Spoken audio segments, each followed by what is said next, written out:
tey yëglekaay yi di ñu xëyee ci àllarba gi ñu ànd ceeg Alaaji Malick Alaaji ñu tàmbali ak l'observateur. l'observateur dafa xëy tey naata daal di ñëw rek ci li xëtam bu njëkk ci li nga xam ni moom moo jëm ci wàllu amnistie Khalifa Sall jeu du pouvoir et les soupçons mu mel ni que Yewwi ak Wallu danoo maye patt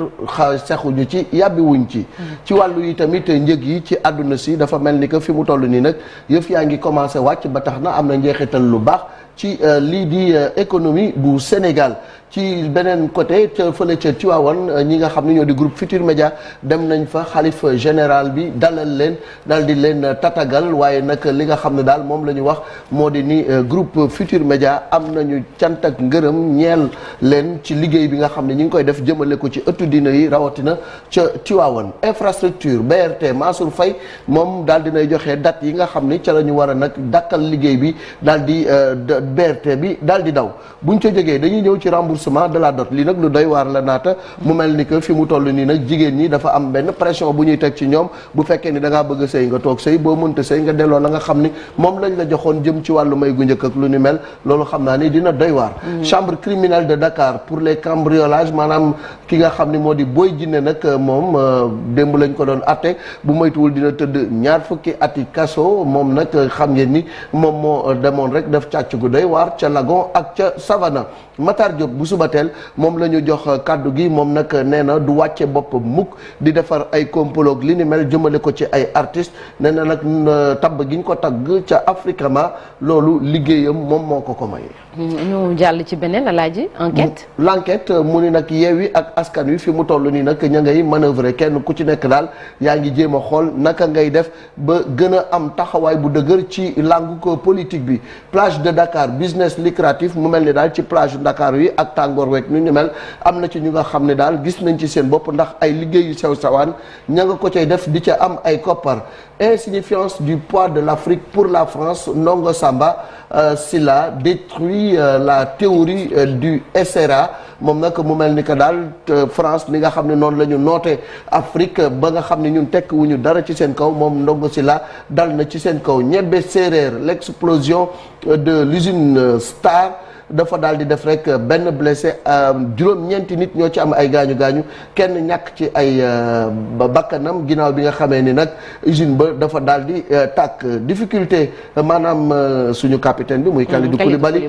waaye nag moom nee na dina dellu si waat tôt ou tard ci wàllu le quotidien ma affaire Benno Mimi Touré mu mel ni dossier bu nga xam ne daal téeméeri débat maanaam ku ne yaa nga cay seex di yàbbi coow li bari na lool Mimi ma nga ca la mu ne ma ngay wax la muy wax ñeneen ñi ña ngi koy tontu coow li mel ni mbii coog mbaaloo le bus arrive en mars loolu nag ki nga xam ne moom moo ko xamale moo di ministre Mansour Faye xam nañu daal lépp lu jëm ci wàllu BRT bi bu décembre jotee daañu joxe caabi yi mu commencé daw sëñ Babacar Sy Dabakh moom nee na ci Ndiol Fouta mété compté nee na daal bu fekkoon ni tey nettali nañu ki nga xam ne moom moo di Ndiol Fouta di ngeen xam ci moom lu yéeme directeur de Dalal Jàmm précise moom nag ginnaaw bi nga xamee ni coow li bari na ci wàllu scanner nee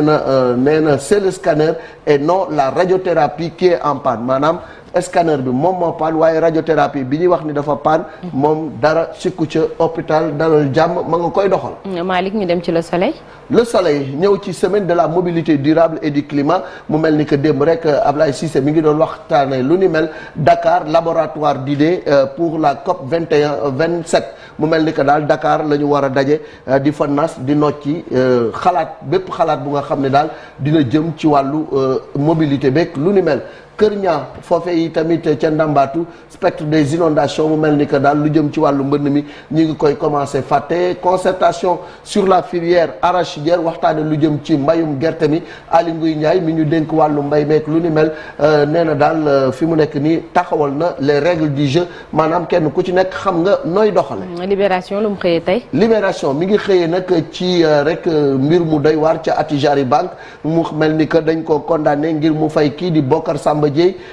xaalis bu takkoo takku lémb nag deuxième chambre civile bu tribunal grande instance bu Ndakaaru bloqué na yi tamit lépp lu jëm ci njaay immeuble yi nga xam ne dañu ko bëggoon a def en mode fast track péripétie judiciaire d'un bras de fer qui dure depuis plusieurs années dinañ ci dellusiwaat ci li nga xam ne moom moo di fan la Bocar Samba Dièye jaar ak Attijari Banque ba ñu egg ci àtte bu mel nii ñu war ko fay fukki milliards ak benn. beneen la tribune. La tribune, acceptation ou rejet de l'amnistie ndax amnistie bi dañ koy nangu wala dañu koy dàq li ci doy waar moo di Khalifa niñ ko waxee sànq rek patt la ca maye sexu ci yàbbi wu ci ba léegi rek ki nga xam ne moo di Karim Wade mi ngi naan da bu ñu moytuwul day bàyyi PDS nee nañu ndax Karim Wade am na doole bu fekkee ni nekkul ci PDS loolu laaj la bu nga xam ne ñoom samp nañu ko Babacar Gaye tamit ma ngay fippu jëm rek ci li nga xam ni moo di parti libéral et démocrate. ñu jàll ci beneen yëglekaay Walf Quotidien. Walf Quotidien mu ñëw ci li nga xam ni mooy PS AFT ak PIT guerre des successions mu mel ni kenn ku ci nekk yaa ngay wax ni daal da ngaa bëgg a nekk ci kanamu parti bi ci parti yooyu moo xam PS la AFT ak PIT ñu jëm également ci lutte contre la pauvreté et la vie chère li ki Banque mondiale am na ci ak jaaxle lool mission de la CEDEAO ca Burkina Faso ñoom nag ba nga xamee ni nee nañu fa cëpp dañ leen a yuuxoo ba daal daanaka xaw nañ faa fàtte seen i daal réparation de poste radio métier la mu nga xamante ni nii fi mu nekk nii dafa mel ni gaa ñi commencé nañ ko bàyyi. Barthélémy Diédhiou bu Lille moom daal nee na bëgg na bokk ci équipe nationale. voilà si seer na ñu ngi xaar am na de les échos Alaaji Malick. les échos ki nga xam ne moo di affaire Alexis Diatta mi ñu rayoon fële ca Casamance le 17 juin ca Ziguinchor mu mel ni que nag dossier bi li ko gën a tardeel mooy benn témoin buñ ci war a déglu moom nag la ko ca dugal nee na dafa for téléphone ki nga xam ne moom la ñu faat looloo tax mbirum téléphone ku yabu daal di ciy tey sécurité et défense équipement militaire Sénégal nag mu mel ni fi mu toll nii gën na dooleel arméem jëm fële ca États-Unis ñoom ñoo leen jàppale ba fi mu nekk nii daal gën na noo laxasaay déclic pour Sadio Mané 10 Sadio passeur buteur homme du match démb toj na match bi dugal but boo nga xamante nii da leen a lobe daal di ajji bal bi puus bës duut dugal Sadio fa jaar de Ousseynou Faye MSR sur la présidentielle 2024 mu ni Benno moom mooy tànn wala investir candidat bi waaye mënta nekk kii di Macky Sall ci ay waxam. mënta nekk keneen ku dul moom bés bi le jour moom lu mu xëyee tey Alaaji Malick. bés bi le jour bi ngi ñëw stratégie de lutte contre le terrorisme mu mel ni nag daal fi mu toll ni président Macky Sall nag il faut mu jël ay dogal yu am solo jëmale ko ci wàllu xeex terrorisme. police ak armée ndax dañuy dem au front laaj la bu ñu samp général Safoulaye Sow théoricien de la gestion du terrorisme par la Grande Muette les émeutes de mars 2021 mu mel ni rek mbir la mu nga xam ne war nañ caa mën a jaar gën a taxawalaat suñu wàll ci wàllu kaaraange riz acide phosphorique contre acide phosphorique la guerre commerciale entre l'Inde et le Sénégal mu mel ni daal ci wàllu ceeb bi ak mbirum acide phosphorique boobu am na ay coow diggante Inde ak Sénégal ba tax na ceeb bi ñu fa daan indi sax dafa mel ni dañ koo daal di dakkal carburant Shell ak Total au député Guy moom nee na jëlul carburant Shell jëlul carburant Total nan ko jox bu nga xam ni waa dëkk bi ñoom ñoo ko yor sinon otoom du tàkk dem. doy na waar L'As quotidien. L'As quotidien coulisses de mouvement dans la magistrature mu mel ni ci wàllu magistrat yi nag am na ay bouger yu nga xam ne commencé na ci am consultation à domicile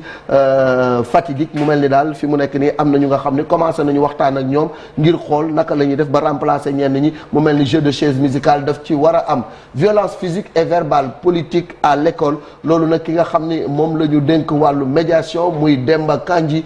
nee na daal loolu fi mu nekk nii bokk na ci li nga xam ni lu ko gën a métti la dispositif médical du Gamou mu mel ni que état bi fi mu toll nii lu mat 3000 agents ak ay ambulance yu bëree bëri wàcce nañ leen fële ca Tivaouane construction d'une mosquée à Pire mu mel ni que ka fa doon nodd duñ koo dóor ba mu fàtte nodd ga ay peel doy na waar vox ay peel lañ ko yen Alaaji Malick waaye mbirum jàkka yàlla luñ ci dóorantey peel yéema na daal man suñ jaamu yàlla gi jaaxal na ma célébration du Mawlud waaw ñu dem ca Tivaouane ba nga xam ne sama turandoo moom moo fa woote mu mel ni état bi nag fi mu nekk nii ma ngay daal def lu mu mën ngir Tivaouane lépp jaar ci yoon ci wàllu wér-gu-yaram Marie Khemesse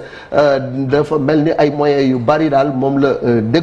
la daal di joxe ngir ñu mën a taxawu pèlerin yëpp yi jëm ca Tiwaawan oto yaag ambulance yaag personnel ba ñëpp daal ñëw nañ fa ci lim bu takkoo takku ca Tiwaawan googee la ñuy des daal di taxaw itamit ci ki nga xam ne moo di El Hadji Mouhamadou Mansour Sy Balxawmi 1900 ba 1957 moom nag di ngeen dugg bu ngeen jàppee journal bi ubbi ko di ngeen xam lu bëree bëri ci moom. Assemblée nationale gi ba lee nee na carburant Shell nee na bugg ko bu EDK la bëgg ak bu Elton ndax ay sénégalais ñoom ñoo ci investir te moom mbirum France ak lu ni mel daal waxul lu ca jëm. Babacar Gueye mu mel ni que daal moom tamit daal dinay claqué bunt bi daw dem ndax nee na ni nga xam ni moom la ñuy yoree carrière moom daal la ñu gën a jiital ci réalisation projet politique yi ak yeneen yu nga xam ne daañ ci del si ci faram-fàcce gi. Annonce de la candidature de Serigne Mbaye Thiam Ablaye Gallo Diaw nee na nag loolu haute trahison la ko jàppe. ñu jàll ci beneen yëglekaay source ak dund gi. source A inflation des denrées alimentaires fi mu nekk nii lool laal ñu ne la dafa cher ceeb dëwlin mu mel ni que nag daal mbir mi commencé na nag di woyof tuuti ndax daal bari na ay mbir yu nga xam ni dina am ak wàññeeku jëm ci wàllu ceeb bi jëm ci wàllu dëwlin gi jëm itamit ci wàllu li nga xam ni moo di mboq mi. Diourbel explosion ca usine ba nga xam ne moom mbirum lekk lay defar muy agroalimentaire benn nit ñàkk na ca bakkanam juróom-ñeent am nañ ca ay gaañu ñu ñëwaat ba léegi ci Marie Khemesse ak couverture médicale bu gàmmu gi moom nag xamle na ni daal lépp lu jëm ci wàllu matuwaay état bi jël na ko ba képp ku fay dem ci wàllu wér-gu-yaram jafe-jafe boo am di nga am ñu la taxawu. En détention depuis 15 ans moom Boy Djiné finalement daa àtte nañ ko niki démb bu moytuwul nag dina tëdd ñaar fukki ati kaso tëddagum na fukk ak juróom. ñu dem ci Sud Quotidien El Hadj Malick. xëccoo bu metti diggante Mimi ak Benno Bokk Yaakaar ca Assemblée nationale. Opposition bi nag ñoom ñooy arbitré mu nekk daal ñi nga xam ne ñoo di les arbitres en puissance. Règlement intérieur bu Assemblée nationale dafa mel ni que dafa daal di gën a dëgëral taxawaayu Aminata Touré camp anti Macky nag ñoom nee nañ daal ñi ngi taxaw rek das fanaanal. Pénurie mondiale des enseignants l'UNESCO sonne l'alerte mu mel ni que jàngalekat yi dañu commencé wàññeeku ci àdduna bi ñu ngi doon wax rek ci Sénégal lu mat 45 000 enseignants mën na am ni daal bu ñu leen amul njàng mi dina sooxe loolu nag UNESCO àdduna ci. Diourbel incendie ba léegi ñëw nañ ci benn nit bu gaañu ak juróom-ñeent yu nga xam ni amoon nañu ca ay gaañu yu méttee métti. tàggat yaram ak ñu ñëw ci tàggat yaram ak ki nga xam ne nag mi ngi noonu Sadio.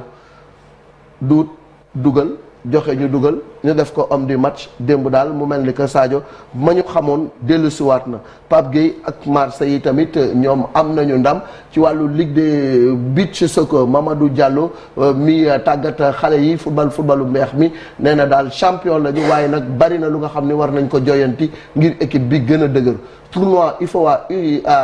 U17 troisième journée Sénégal ak Mali nag ñoom ñoo war a daje pour rek kuy jël paie ci seen poule basket national 1 masculin finale aller choc AS Douane Dakar Université Club tey jii ci àllarba ji lay doon ci wàllu lutte nag ki nga xam ni moo di Gaston Mbengue le Don King face à face bu rëy une pierre 4 coups pour Gaston. ñu dem ci stade Sadio et le Bayern se balade mu mel ni Sadio ak Bayern daal dañoo doxantu daal di am ndam lu rëy OM nag ña ngay relancé wu gulet ñu daal di am ndam tey jii nag am na ay match yu neex Chelsea dos au mur mu mel ni que ñi ngi gis Haaland nag ñi gis ñoom Léo Messi ak ñu ni mel ak waa Chelsea waaye ki nga xam ne mooy capitaine Koulibaly gëm boppam lool nee na bésam dina ñëw heure am dina sonné buñ ko dugalee ci terrain bi mu wan leen ni maa nga fa ma nekkoon. dara changé wu. ñu jeexale ak sunu lamb. ñu ñëw ci lamb ji El Hadj Ngagne Diagne moom la ñu jël à la une muy wax ci diggante Papa Sow ak Siteu nee na nag papa moom mooy favori ci kanamu Siteu. Elimane Lo promoteur la moom tamit nee na Lac Rose ak Quench daf ko bëgg a def événement bu mag a mag lu mat juróom-benn at a ngi ni Bac Seras kenn gisatu ko ci lamb ji loolu yi tamit indi nañ ci ay leeral loolu moo gën a fës ci yéenekaay yi niki tey bu ca kanamee ñu faram-fàcce ko yaatal ko. jërëjëf El Hadj Malick ci kanam incha allah di nga ñëwaat ñu yaatal ko balaa ngay dem El Hadj Malick dañuy taxaw ci benn yëglekaay Walf Quotidien wax na ci Vox Populi itam wax na ci tuuti muy yenn ci parti politique am na ñu cité sax muy PS AFP ak PIT guerre de succession ci alliés yi Marcel dañuy faral di dégg moom Moustapha Niasse moom ci boppam waxoon na ni noppi na ngir bàyyi parti bi ba mu ko waxee am na ñu jóg laataa loolu sax am na ñu jógoon ba noppi PS gis nañ diggante Serigne Mbaye Thiam ak Aminata Mbengue Ndiaye PIT yi tamit ndax dafa jot wala sax nag ndax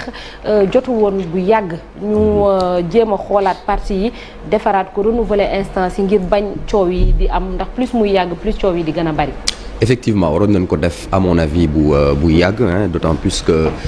mu di PS AFP et peut-être dans une moindre mesure PIT ay partis yu historique lañu fi ci Sénégal donc ils ont l'obligation quand même de renaître de leur cendre donc surtout parti socialiste nga xamante ne jot na fi def ai-je besoin de le rappeler ñeenti fukki at ci nguur gi balaa donc alternance di daal di am mais ba ñu dénkee mbir bi Ousmane Tanor Dieng ñu gis na ne PS dafa daal di essuyer pas mal de défaites lors de joutes électorales donc ñu am obligation comme je dis de vraiment defaruwaat seen bopp yi après dem ñoom rallié wu du côté de la mouvance présidentielle ce qui est le cas de l'AFP et de PIT également donc ñu gis na ne que dans un passé récent même entre le PS et l'AFP avec Moustapha Niasse et Ousmane Tanor Dieng il y a eu un problème de succès enfin de ñu déggoo ci li nga xamante ne moom mooy coalition Benno Siggil Sénégal bi ñu créé woon benn jamono et puis ñu gis na ne qu'au PS il y a quand même les querelles de succession yàgg na nekk li nga xamante ne moom mooy à l'origine de frustration de départ massif de grands noms comme Moustapha Niasse justement Feu Djibo Leyti Ka donc mu di li nga xamante ne moom moo amoon lors du congrès le fameux congrès sans débat te nga xamante ne dañ ko waroon def de façon démocratique mais ñu gis na ne que Abdou Diouf avait choisi finalement de mettre Ousmane Tanor Dieng au devant de la scène et AFP bokkoon ci justement ñu frustré ñooñu noonu à l'image de Moustapha Niasse jóge woon ci Parti socialiste qui aurait dû donc cet AFP là apprendre peut-être de ce fait là pour mën a fexe ba bañ yenn problème de succession yi am au sein de son parti et puis quoi qu'il advienne en tout cas man je pense que tous les partis politiques ci wàll bii nii war nañ mën a fexe ba di la succession se fasse de façon démocratique avec l'organisation d'élections primaires ou bien même comme on les appelle d'investiture à l'image à l'exemple du modèle américain nga xam ne foofu c'est de facto la succession se fait sans problème. El Hadj Malick si on prend l'exemple du Parti socialiste am na ay particularités wala ay jafe-jafe yu tuuti buñ ko mënee tuddee noonu Barthélémy Dias déjà moom nee na moom ba léegi socialiste la loolu la wax Aminata Mbengue Ndiaye ñu ngi wax naan dafay am xëccoo diggante moom ak Serigne Mbaye Thiam mais terewul ba ñu rombee ci gouvernement bu bees ba fal Serigne Mbaye Thiam moom ci boppam génne na benn communiqué ne tey la gën a soutenir ànd ak Serigne Mbaye Thiam donc on se demande finalement c'est quoi te terewul da ngay dégg ñu nekk ci biir parti bi di génn tout le temps di wax dualité boobu noonu. waaw dualité boobu dafa yàgg te parti socialiste dafa yàgg am ay jafe-jafe yu mel noonu wax nga ko ci Barthélémy Dias bu ñu fàtte yi tamit Khalifa Sall ak ñeneen ñu nga xamante ni ci ay jamono problème de leadership tax na ñoom ñu daal di ber seen daaray bopp mais fi mu nekk nii nag ku nekk xam na ni Aminata Mbengue Ndiaye moom la ñu jiital ci parti bi mais am na ay voix discordantes yu nga xam ne dañu jàpp ne xëy na ñoom war nañu itamit logiquement wala démocratiquement prétendre à diriger le parti socialiste wala légitimement je pense que dans un parti aussi ci doxalinu parti bu nga xam ne parti bu mag la parti buy dund loolu mënu ci ñàkk leadership ku nekk am nga sañ-sañu taxaw ni man bëgg naa jiite parti bi donc man bu ma déggee sax ñuy wax haute trahison lu ni mel daf may xaw a jaaxal parce que dans un jeu démocratique kenn ku nekk am nga sañ-sañu taxaw ni man bëgg naa mais boo bëggee yi tamit parti bi ci ay doxalinam ak ci ay structuration ñoom ñoo xam naka la ñuy def ba tabb nit moo xam ci congrès la wala ci lu mu mënti doon mais en tout cas fi mu nekk ni dualité bi metti na Serigne Mbaye Thiam wax na li mu bëgg am na ñu nga xam ne d'accorduñ ci jamono ji moom mu waxee noonu suñu sœur Aminata Mbengue Ndiaye yi tamit ku ne xam na ne yàgg na ci parti bi légitimité am kenn werante wu ko socialiste pur et dur la depuis Abdou Diouf ba léegi mi ngi ci parti bi di liggéey bu am solo nekk jigéen ju nga xam ne jigéen ju mën góor la fonction bu nekk occupé na ko et logiquement tey war na prétendre taxaw ni damay jiite parti bi te toll na jamono ju nga xam ne aussi jigéen ñi am nañu seen wàll comme ni tey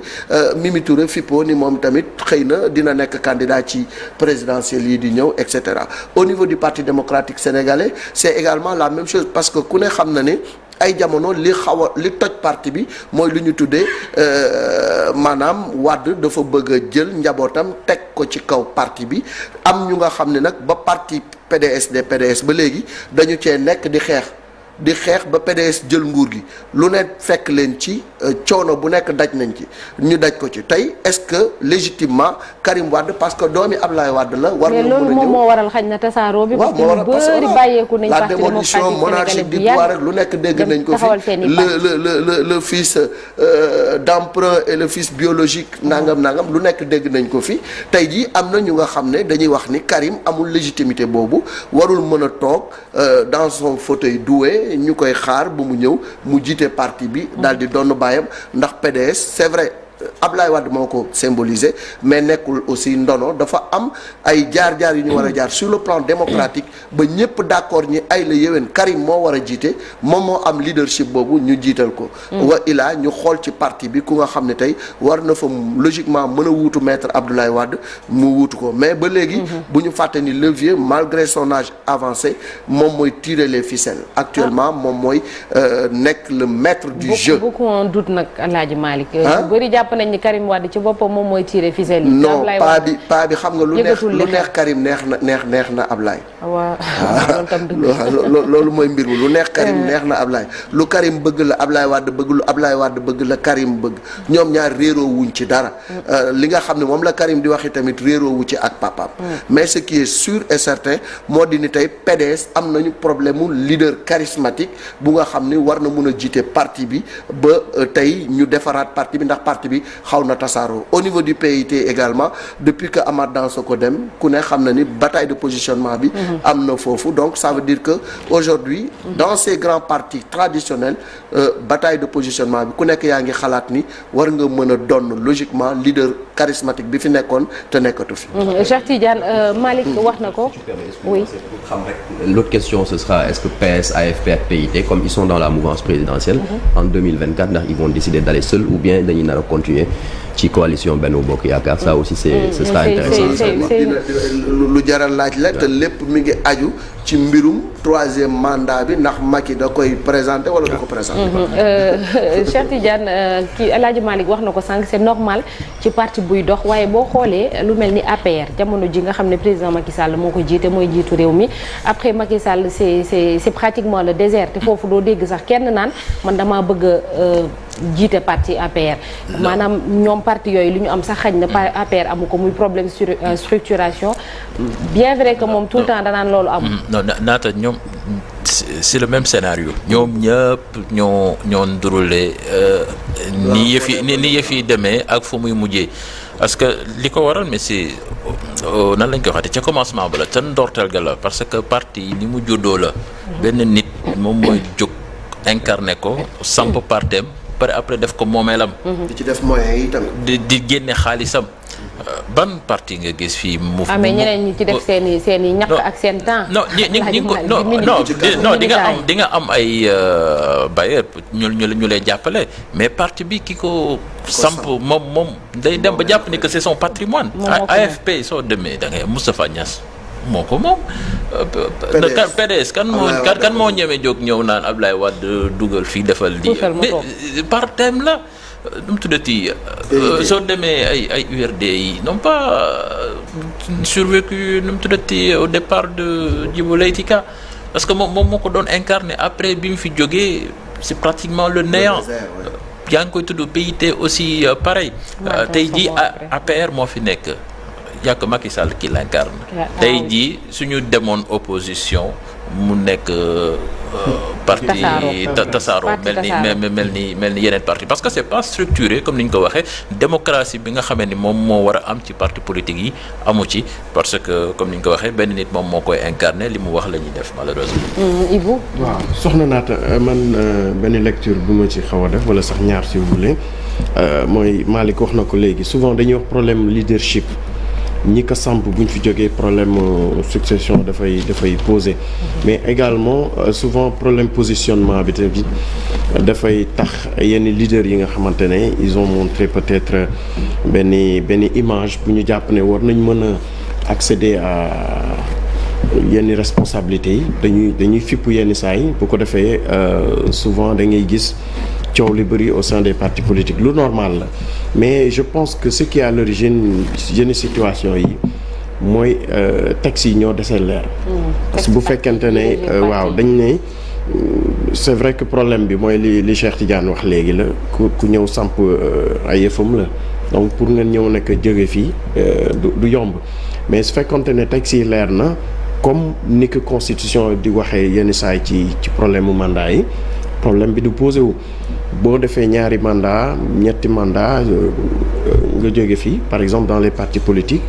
comme ni constitution bi di waxee ci ñaari mandat donc yooyu bu fekkonte ne lu ñu doxañ la comme li ñu jaarale ci règlement intérieur moi je pense que problème bi mën na wàññeeku mais parti politique ak coow moom ala kuli ali dina am parce que dina am ñoo xamante ne am nañu poste de responsabilité def ay preuves mais dina am ñoo xamante ne xëy na jotaguñ ci positionnement boobu mais dañu bëgg a émerger également donc forcément foo mu am coow mais bu teg si leeree rek yaakaar naa coow li mën nañ ko éviter. et même au-delà naata. xam nga suñu leader charismatique yooyu. dafa mel ni ñoom ñëpp a yem jikko maanaam dañu allergique d'office. tey bu fekkee ni dama yor parti nekk ci leader. war naa mën a préparer Cheikh Tidiane bu fekkee ni man sentir naa ni l'heure du départ mi ngi jege si. mais da ngay jàpp ne Cheikh Tidiane dafa bëgg a foqati parti bi. mais ñu ci bari dañuy jàpp ni diw dafa bëgg a jël sama foqale moo leen di jàpp foqale moo leen di jàpp ba kenn du bëgg un numéro 2 bu am doole nekk ci sa ginnaaw moo xew APR moo xew PDS avec l'affaire Idrissa Seck moo xew PIT moo xew parti socialiste loolu ci suñu parti yu bees itam ci parti yu bees yi sax loolu daf ci am maanaam un dauphin bu nga xam ne tey am na benn charisme bi am na benn bouteille bi ñoom du ñu bëgg mukk ñu toftal ko ci seen parce que dañ naan kii bu émerger day jël suma place alors qu'il faut toujours préparer quelqu'un bu nga xamee ni comme Abdou Diouf ni ko Senghor préparé woon donc ba nga xam ne transition en douceur la ñu def Abdou Diouf Senghor yàkkal ko nguur gi mu doxal ba élection jot mu continuer Sénégalais yi jox ko seen ay suffrage mu nekk président de la République mais dans les autres partis malheureusement ça n'existe plus naata jot nañu ñuy dem vers des primaires comme les Marcel bu ko defee yaakaar naa coow li dina jeex te ku nekk ce sera de façon démocratique voilà ñu xam ne kii moo mérité confiance ñi nga xamante ni mooy militant yi bu ko defee yëra moins de soucis dëkk njaayum carte dañ ko daan dégg mu am ay tojante bopp am ay reyante parce que boobu lañ doon xam la représentativité des uns et des autres ëpp cere ëpp ñeex la doon mais malheureusement léegi Ibou mi ngi wax primaire mais ñi nekk ci parti souvent di woote ay démocrates ils ne le sont pas te gis nga suñu demoon primaire suñu demoon primaire ñu gagné leen scission mooy am absolument dem génn créer beneen parti à côté seeni parti on a vu ça on va rester ci même logique boobu ci politique ak un jour au Sénégal un jour dans le monde